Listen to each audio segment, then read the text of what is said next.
In the Eric Siegel novel Love Story, the famous quote about how love means never having to say you're sorry, people are still trying to figure that one out. And in some of my favorite sermons, Judy Watt often said, if you don't know how much God loves you, ask somebody to tell you.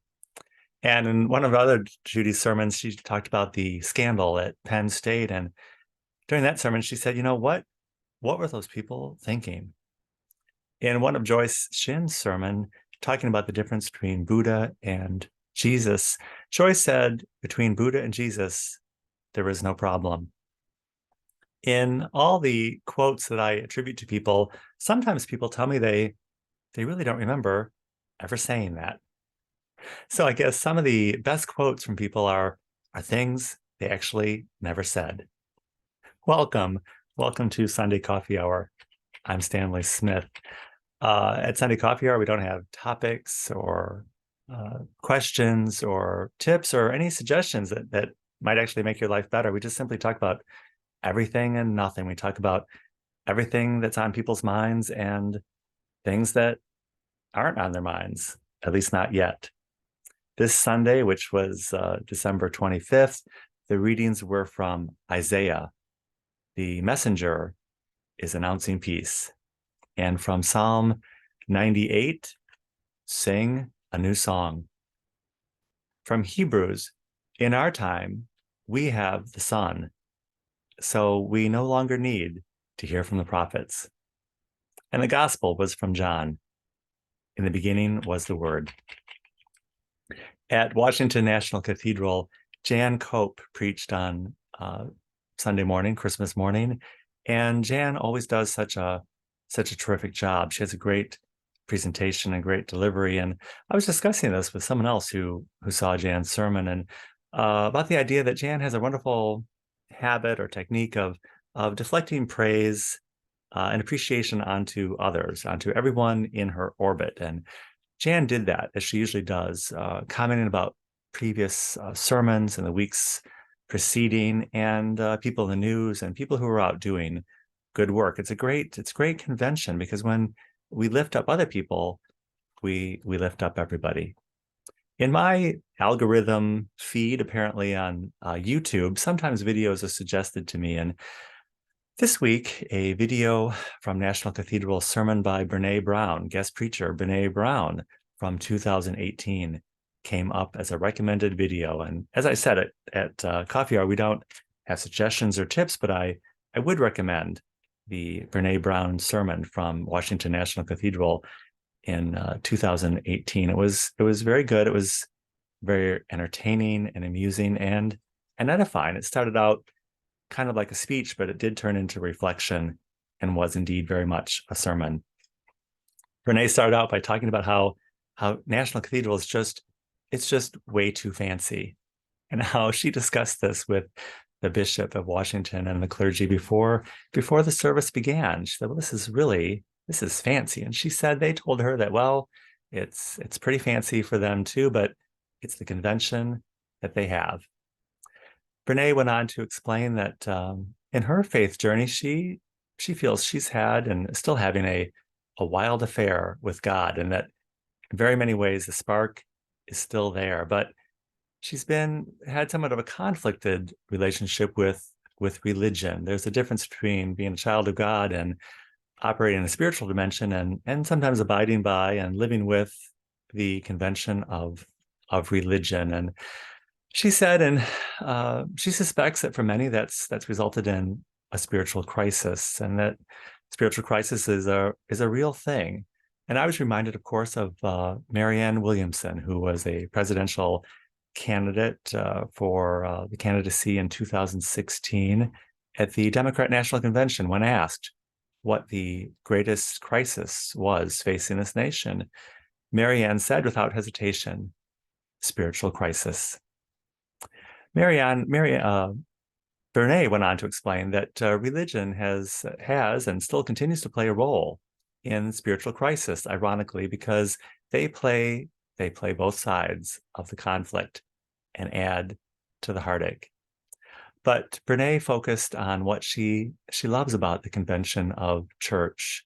She said she loves singing with strangers, passing the peace with people that she doesn't necessarily have a natural inclination to like or get along with, and that she loves coming to the rail for communion. I came across the idea recently in a reading or a video about how people, we do have a natural inclination to kill, to to as a defense mechanism, to get rid of anything that's in our way and obstacles. Part of our survival technique, but due to culture and society, we we manage that. We don't act on that, what might be our base inclination to kill or to root out anything that's in our way. And I was reminded of a boating trip I had with my friend Leslie and her husband Duncan this summer on Lake Michigan. The lake was practically empty, and we were boating, and Leslie was at the helm, and she saw a boat way off in the distance, and she immediately was alarmed and was concerned about if this person was going to be in her way. And I pointed out to Leslie, I said, well, that person is really far off on the horizon. And Leslie said, well, I see any potential person as a potential threat. And I said, well, that's true. That's everyone does that, Leslie. And she turned to me and she said, well, I'm so glad you think so.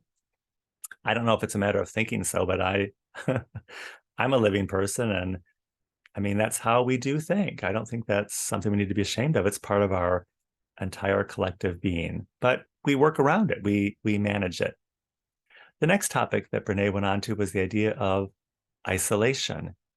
Brene is a researcher, and she researches phenomenon. And I was intrigued by her lifting up the topic of isolation, partly because it was part and parcel of the idea of the topic of spiritual crisis. But I was reminded this was 2018. This is just before the pandemic started, and Brene was talking about the isolation of spiritual crisis and being cut off from community, but she really had no idea of the looming isolation that we were physically all going to be enduring.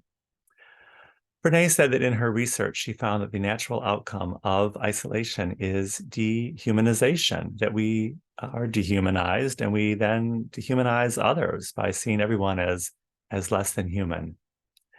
And she asked us to consider, which side of humanity are we on? Brene Brown then went on to use this as an illustration, which again I thought was telling, considering this was 2018. And she said, whenever we hear something mean or a derogatory comment or a degrading word used to describe people like Hillary Clinton, we need to be aware that, yes, this is alarming and wrong and dehumanizing, but we also need to be aware that whenever we hear something mean or dehumanizing about Ivanka Trump or Melania Trump, we need to be equally alarmed and concerned. Again, this is very telling because 2018 is not that long ago, but from our perspective in 2022, I think the needle has moved quite a ways. I don't know if Brene would say that today. I'd be curious to know if she still feels that way, or if she's been affected by the dehumanization that's taken place in this short time. That really it's been raised to an art form, and I think she'd have a hard time finding people who would agree that Ivanka and Melania should be seen in any kind of sympathetic or human light. When we see evil, we need to be aware that evil is looking back at us, and evil sees us as plenty evil. That's a problem. Good and evil is our paradigm. It's not God's paradigm. Recently, someone lifted up the scripture passage about how we can't serve God and mammon too, and I heard that very clearly in our time, because I thought, well, you know how they solved that? You know how they solved serving God and mammon too? They solved that by getting rid of God. Harvard Business School has been teaching for quite some time the idea of maximizing profit, and I think people identified the idea that God just gets in the way. He's an unnecessary expense, and he gets in the way of maximizing profit. So the conflict of not being able to serve God and mammon too has been resolved in our time by by just getting rid of God, and we just focus on the mammon 24/7. And after they solved that problem, I think they moved on pretty quickly to the idea of serving good and evil. And in our time, I think we can see that we're trying to manage evil by getting rid of it. We just identify who the evil people are, and then we just marginalize and degrade and dehumanize them to get rid of them. And that's also equally problematic because there's plenty of these so-called evil people in this country. I mean, I think most people have settled on the idea that Mr. Trump is the incarnation of evil in our time, and everyone who supports him is included in that. And that's over half the country. That's a lot of people to dehumanize and marginalize and get rid of. And of course, we've been here before. It does not end well. In my life, I've heard terms like toleration. We need to work and tolerate each other and embrace toleration and moderation. And we don't hear the term moderate or toleration really at all. But I never liked toleration anyway, because it implied the idea that we need to kind of begrudgingly allow people or give people a concession, people we didn't allow with. And I agree with or abide with the right to exist. And I don't think that's true. I think everyone's right to exist is inherent and is given by God. It's not really our place to tolerate people. I think God is calling us to be in communion, to be in communion with each other, which is akin to what Brene was talking about in her reflection. At Fourth Presbyterian Church, John Buchanan said in a couple of different sermons and in a couple of different ways that sometimes people asked him about people in history like Hitler, people who they consider to be the incarnation of evil in their time, and if those people would be saved and if we would be seeing them in heaven.